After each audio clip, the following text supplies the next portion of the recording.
Օրհնեցեք Տիրոջը, քանզի քաղցր են սաղմոսները, հաճելի է օրհնությունը մեր Աստծուն։ Տերը կառուցում է Երուսաղեմը և հավաքում Իսրայելի ցրվածներին, բժշկում է բեկյալ սրտերը և կապում բոլոր վերքերը նրանց, նա հաշվում է աստղերի բազմությունը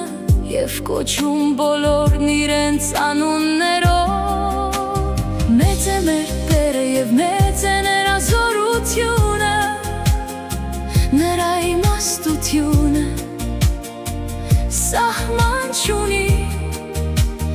Տերն ընդունում է հեզերին և մինչև գետին, խոնարհեցնում ամբար տավաններին։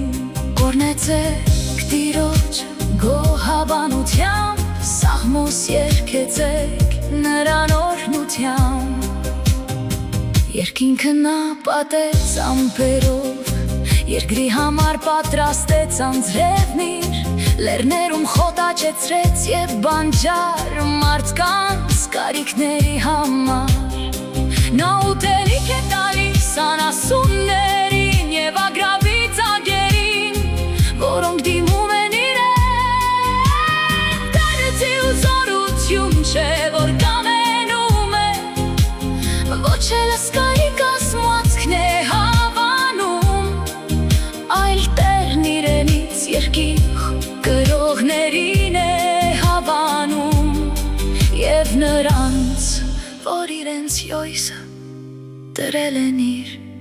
ողորմության վրա։